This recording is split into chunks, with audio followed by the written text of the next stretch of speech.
You're about to watch was recorded over the process of many months. It starts in the month of August and it ends in the month of December. The reason for that was because I got really screwed over on shipping for some parts. So if the video seems inconsistent, that is why. This video was in the making for about 5 months. Enjoy. Okay, welcome back to the garage and to part 3 on the Kawasaki 750 SS. So, last video we put new crank seals in it and the block off plate for the engine, and we went to try to start it up and she didn't want to go, and it was basically doing the exact same thing it was doing before, meaning that putting the block off plate on the crank seals did not solve our problem. So we're pretty much back to square one. So pretty much we know that the engine is good. It has good compression, 155 pounds in each cylinder. It has spark. I tested all that. We know it's not sucking in air from the stock crankcase drain, and we know the crank seals are good. I did also check the reed valves too, and they looked fine. They weren't chipped or frayed or cracked or anything like that. Which leads me to believe that we have an issue with our fuel delivery system. Something's going on with the fuel tank, the fuel lines, selector right up there. I believe this is like a sediment bowl or something. Yeah, something's going on, because it only runs with choke and it doesn't run well with choke. You also, the only way to even get it to fire over with the choke on is to give it a bunch of gas. So yeah, either I'm thinking there might be water in the gas somehow. Maybe the lines are blocked up. There's something up with this system over here. So we're going to start digging into this. All right, so first I want to check that fuel is actually getting to the carb. So let's get this off, this whole assembly here.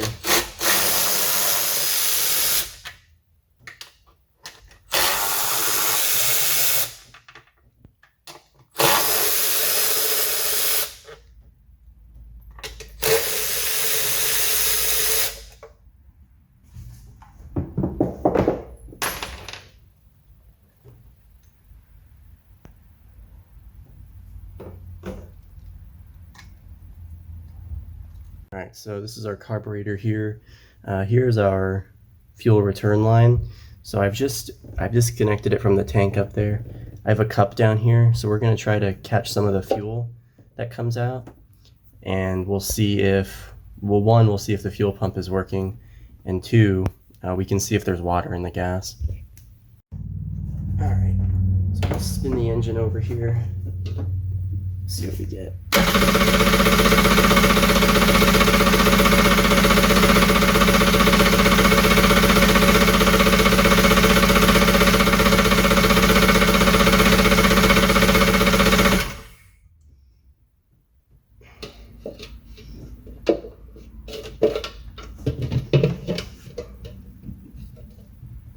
Alright, well, we're getting gas. I don't know if that's really enough to see if there's water in it.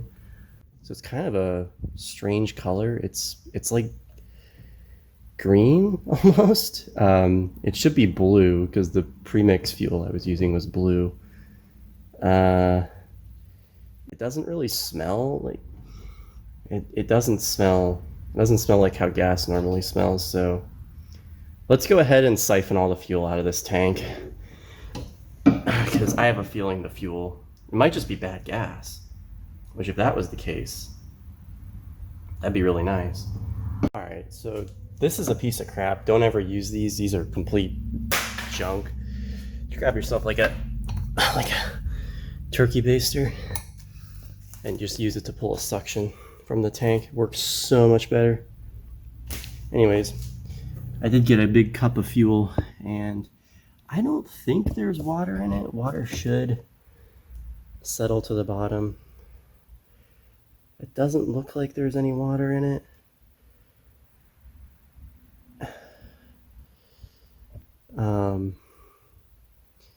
So yeah, I don't know if this fuel is good or not, but I'm just gonna drain it all out. We still have a little bit left to go. There's still a little bit left in there.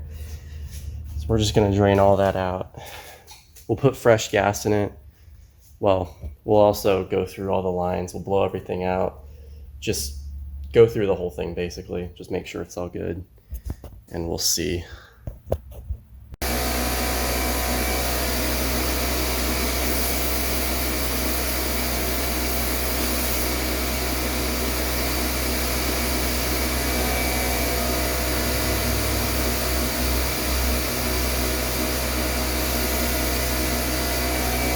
So I took off this like fuel sediment bowl or whatever. There isn't really a hole in it. There's kind of like some goopy like substance down at the bottom. I don't know if that's, I know like when ethanol fuel breaks down, it turns into like this goopy jello like stuff. So I don't know if that's what that is or not, but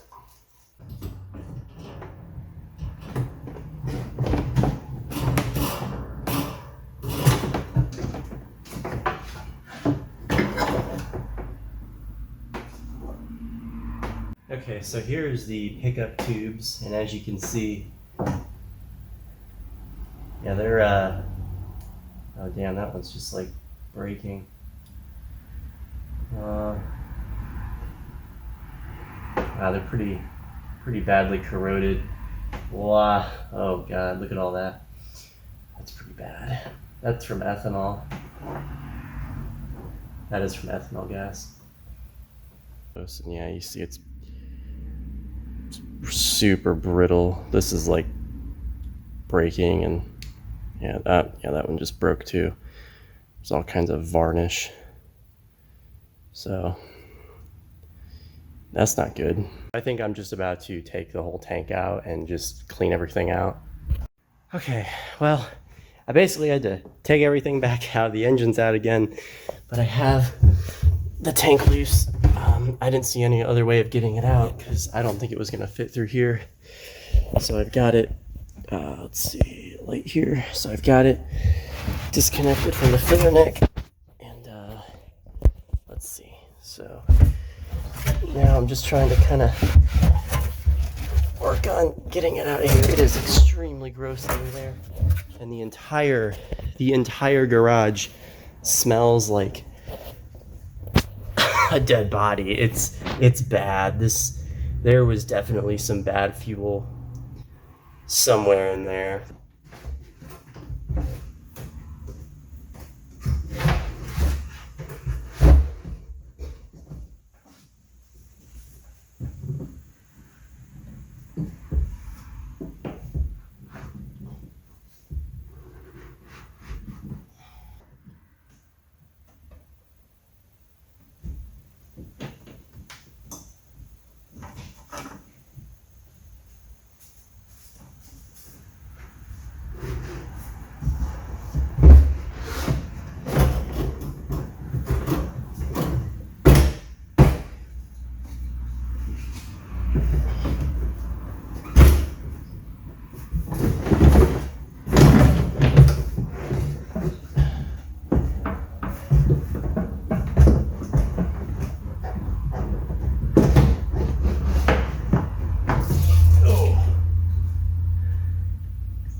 There it is.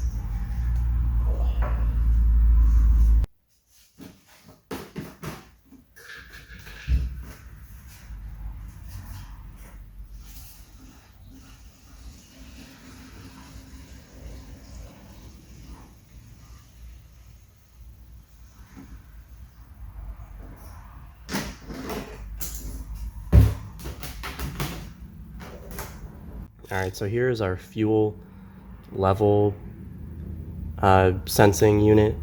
This also didn't work. it would give like random readings every time you started the ski. And I think now I see why, because look how badly corroded. That's all cracked and dry rotted. So yeah, probably makes sense as to why that wasn't working. And just looking in the tank, I drained all the gas out. Yeah, you can see there's all kinds of junk down there. I don't know if you can, oh yeah, you can really see right there. Look at that. That was all, let's see if I can, yeah. So check out how absolutely disgusting it is underneath where the fuel tank was sitting on top of this styrofoam here. If I even can lift it up. Ew. That is, oh god, that is bad. I don't even know if I'm gonna clean that out. I don't know if it, I mean, it's,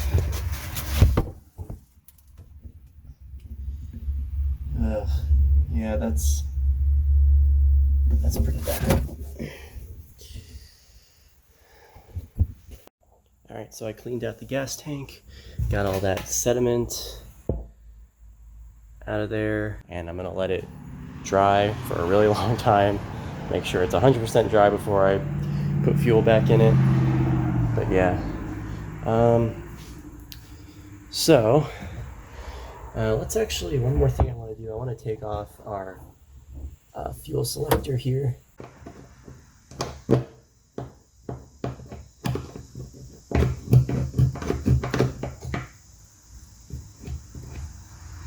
There's that.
So here's our fuel selector here. Looks like you can disassemble it further. Let's see here.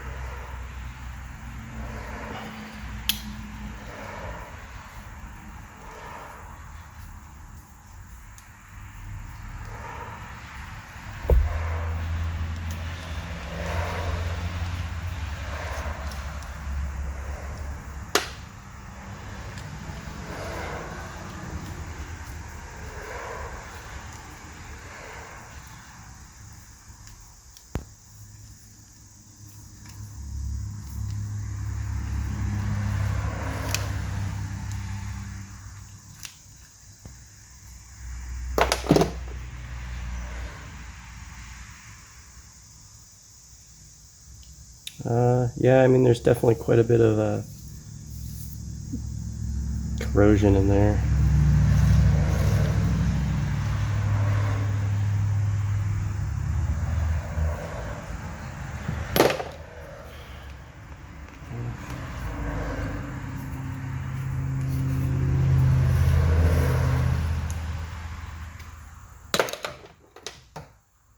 Looks like there's one more screw here.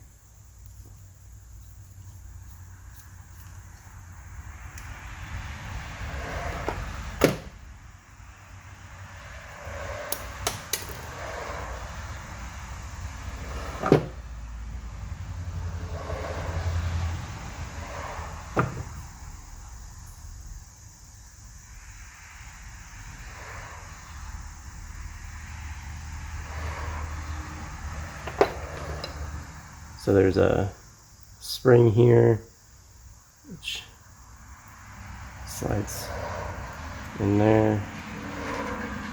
And then looks like there's a locating pin right there. And that's how that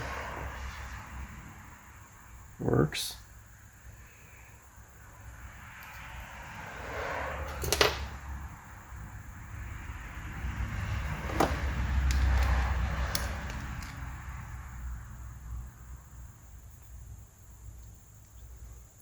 All right, I'm gonna blow out all these lines here, make sure that they're all clear, and then I'll put this back together. All right, so I got this all back together. I blew out all the fittings on this, and I think it's okay. So our fuel selector should be good. Well, it's been quite a while. So the footage you were just watching was recorded about, well, it's November now, and that was recorded back in August. So it's several months later. What ended up happening was I wanted to get a new one of these because it was all corroded and junk. And I ordered one, an OEM, one from Kawasaki. It was shipping from Japan, and it took about 4 months to get here. They actually made a mistake in shipping and sent it over to Europe instead of the United States. So it took a really long time, and now it's here. So I can finally finish this. I probably didn't even really need to get a new one of these. I'm sure that one would have been fine. It's just missing the fuel filters on there. But I don't even know. It's been a while, and I don't even know if I remember where everything goes to put this thing back together. Oh boy. But yeah, so fast forward, I'll get everything back in the ski, and we'll see what happens. I also cleaned up all the corrosion that was on our level sensing unit, because that wasn't really working before, so hopefully now that this will work.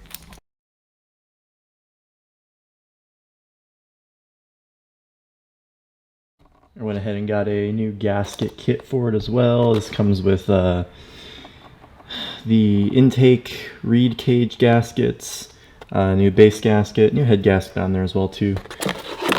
Even though the head gasket that's on there is fine, we'll go ahead and change that anyways. Yeah, we'll have all new gaskets, so no leaks. We'll have no leaks from there.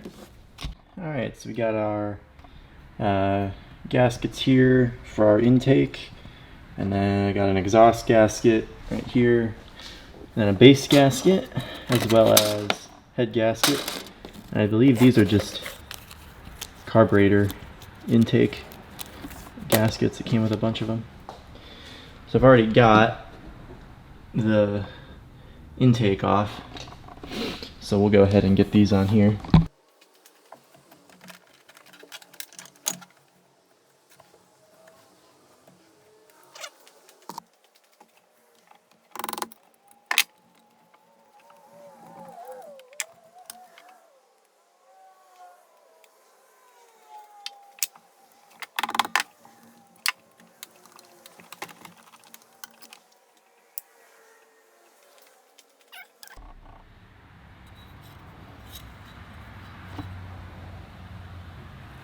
So those look okay.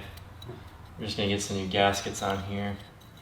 But there's a bunch of corrosion on there too. We'll probably clean all that off. I had to take out the engine in order to I actually used a Dremel to Dremel off these old gaskets. They were that stuck on. They would not scrape off, nothing would take them off. So I just took a Dremel to it. So yeah, now I'm going to tear down the top end, put a new base gasket on, and we'll throw it back in, and we'll see what happens.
Alright, I got all of the cylinder base nuts off. There's 4 on this side, 4 on the other side there. I used a wrench to get them off. Can't really fit a socket in there. I think for torquing those with a torque wrench, I'll have to get a special kind of tool to do that. But I got those off, so now I'm going to see if I can get the cylinder off. It looks like it's pretty stuck on there. I got the cylinder off. There's actually a little tab right here that you can stick a pry bar in and get some leverage to force that cylinder up. And then from there I was able to work it off. And there's what's left of the old base gasket. And then there's some stuck on here too. If it's anything like the gasket was on the reed cages, then this is going to be an absolute nightmare to get off. Alright, I got all the old gasket material scraped off of the surfaces, which took forever. It was really stuck on there. I actually used some chemical solvent, methyl ethyl ketone, or MEK. Worked pretty good, but be extremely careful with that stuff, because it's super nasty stuff. I wear gloves and respirator and all that. Anyways, yeah, there's still some on here. I couldn't get it all off, but I'm going to use some 3-bond 1211. That should fill in any gaps and give us a good seal. Alright, here's what I'm going to use. 3-bond 1211 Kawasaki OEM sealant, basically like Yamabond, if you're familiar with that. I'll just put some on the mating surfaces here.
I'm going to use a torque adapter in order to torque these cylinder block nuts down here.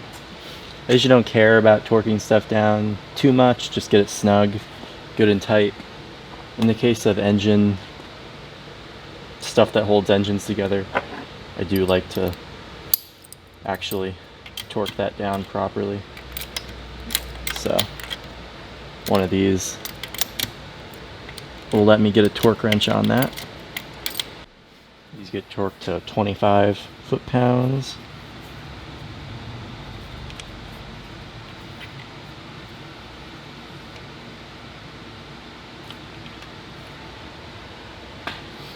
Right there. Also, when you're using one of these, you don't want to have it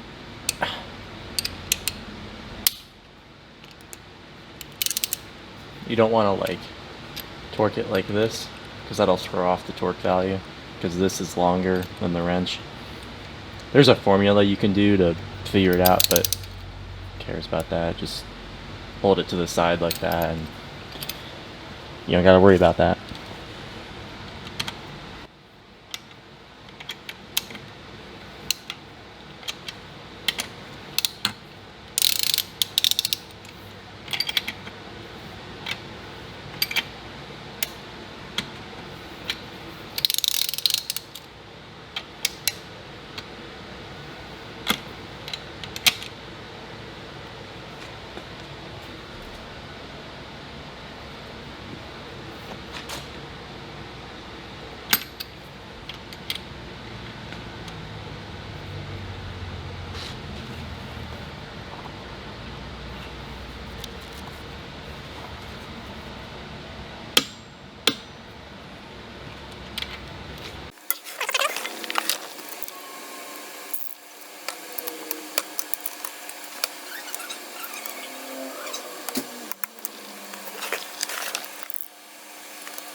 Alright, new head gasket.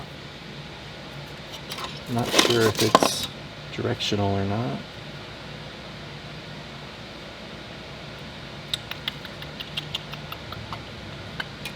This side was facing down, I can tell, because that's where the water was hitting.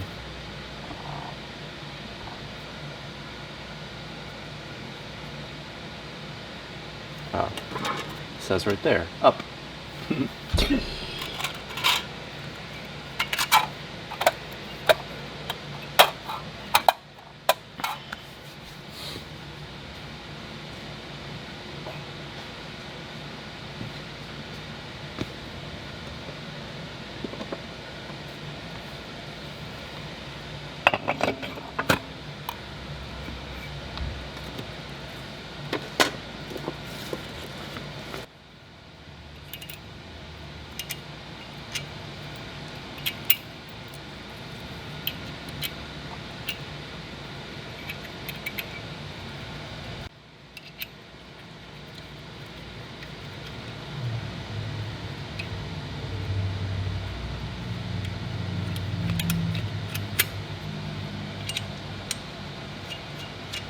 Alright, so the cylinder head nuts get torqued to 22 foot-pounds. And there is a specific order, they're all numbered, so it's easy to remember.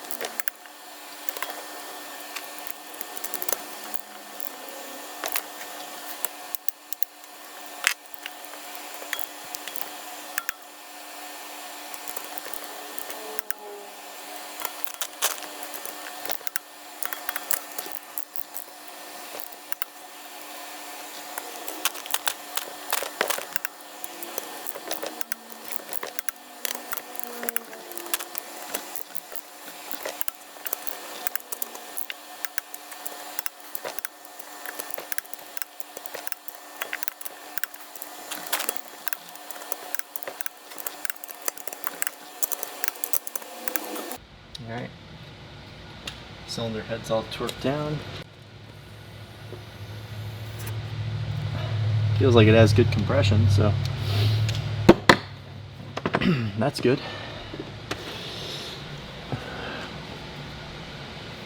New exhaust manifold gasket. The old one had these metal ones. Kit I got came with this paper one, so I'm just gonna use this.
Nope, that ought to do it. New base gasket, head gasket, even though it didn't really need a new head gasket, but it came with a new one, so might as well. And exhaust manifold gasket. And intake reed gaskets too. So hopefully this engine will be good to go. In several days since applying all the RTV and torquing everything down, so that RTV should be nice and cured. So the last thing I want to do before I put this engine back in the ski is I want to leak test this engine and make sure we don't have any leaks, so that hopefully the engine will run good. So to do that, we need to seal off our intake and our exhaust. So for the intake, I went out and I got one of these expansion plugs, rubber expansion plug. Should be able to stick it in here, and then you turn this nut and it'll force this rubber out, creating a good seal on that. Now for the exhaust, I had to get a little creative because it's oval shaped, and then there's this piece of metal separating the two ports, so I can't really like stick something down in there. It's not going to make a really good seal. So instead, I bought this sheet of rubber, and I'm just gonna cut it to size and then bolt down the exhaust on top of this thick sheet of rubber, and that hopefully that'll force that down, and that'll make a good seal against this surface here. And then I'm gonna apply vacuum pressure to the engine using this little vacuum pump thing. So I'll just hook it up to the pulse line here for the fuel pump, and we'll just apply vacuum pressure, and if it holds pressure, then we'll know that none of the seals or gaskets are leaking. Okay, here's our exhaust, and you see I cut the rubber to size, so I should just be able to lay this on here, bolt this down, and should be sealed up. Alright, so I got the exhaust bolted down, piece of rubber sandwiched in between, and then on the other side, if I can show you, I've got our expansion plug pressed down in there. Alright, that expansion plug was actually a little bit too big for the hole, unfortunately. I guess I measured it wrong. So I just cut out another piece of that big rubber that I had, and then I just bolted the carburetor down on top of it. And that seems to be sealing pretty good. So now we're going to take it up to 9 pounds of vacuum, and we'll see if it holds.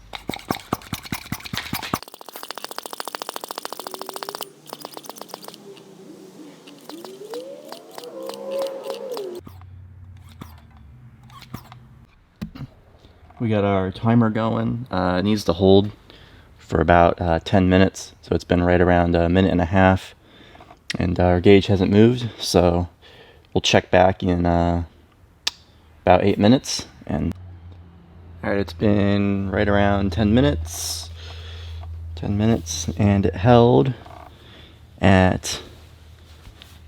9 pounds of vacuum pressure. What it tells me is that all of the seals and gaskets in this engine are good. So I basically replaced everything. I replaced the crank seals, the reed gasket, the base gasket, the exhaust gasket. I did the crankcase drain block off plate, and head gasket.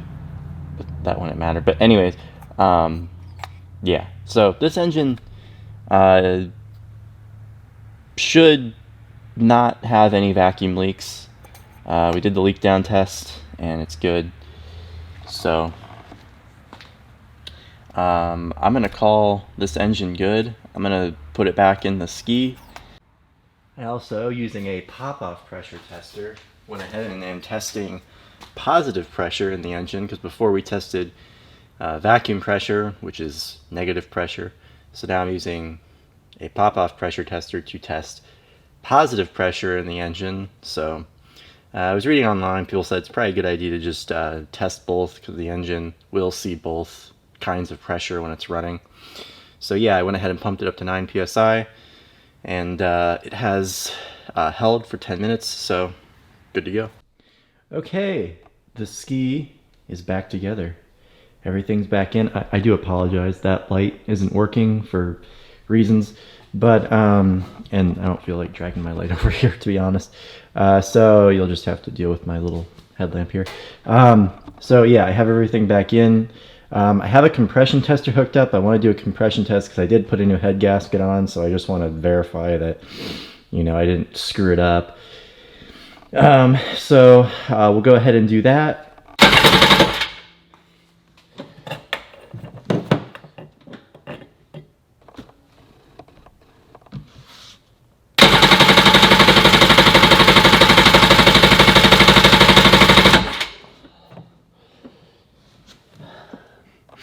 Yeah, like 155 psi, which is really good. And testing our other cylinder here.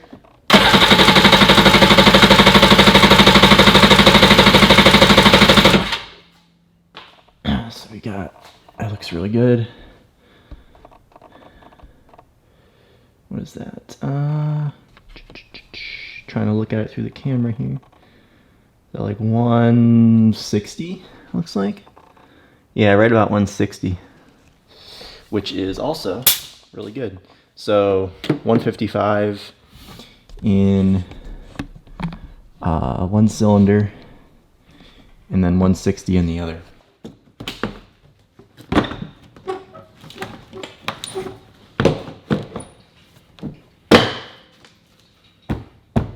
Now we're kind of at a point where I have to basically tell you guys that this project again is going on hold. It's currently December right now.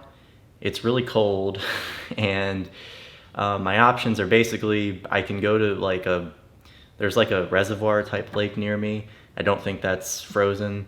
Or I can go to Lake Erie, which is cold. Either way, it's cold water. And with the way this thing is, it's not, you know, I still don't know if it's reliable or not yet. And if I were to, say, take it out into really cold water and I broke down way out in cold water, that's just a really stressful situation. This was stressful enough when it broke down the first time. That was when the water was warm. So that's just, I know I said that I would take this thing out in the winter, but thinking about it more, I don't think that's a good idea. So, and I was thinking about it more. This thing is like completely winterized, like unintentionally. You know, I cleaned out the fuel tank. Carburetor is completely dry. There's literally no fuel in this thing. I blew out all the fuel lines. This thing is completely dry. Like perfect winter. It's like perfectly winterized. And I think that's just kind of where I'm gonna leave it until it gets warmer out. I'll probably put some fogging oil down into the cylinders, and I think I'm gonna call it there. I'm gonna get a cover for it too, and that'll basically be it until it gets warmer out. You know, right now I'm kind of more interested in taking the sleds out and all that stuff. So yeah, I will get back to this. Trust me, I will. This thing is a ton of fun to ride, so it is something that I will come back to this spring, summer, whenever it gets warm. I never know. It's kind of random when it gets warm around here. But thank you guys for watching the part 3 on this. It was very, very long in the making. This video took me like 5 months. I was like making this video over the course of like 5 months. So yeah, I hope you guys enjoyed. I did get everything back together. This engine should be healthy, quote unquote. We'll find out when I go to start it, when it's warm out. yeah, let's hope I can get this thing running good, because this thing will be a ton of fun. When I do get it running good finally too, then I will focus on making this thing look better. So getting a seat cover, hydroturf, fixing up all the gel coat. I'd like to do something about the decals, but I don't know yet. Trying to get this front cover looking nice again. Yeah, I want to make this thing look nice, but I want to get it running good first before I put all the money into doing that. So anyways, I'm like rambling, and yeah. So thank you guys for watching the channel. Please subscribe if you haven't subscribed, and until then, I will see you all later. And if you're curious what the next video will be on, it's going to be on this guy. Stay tuned.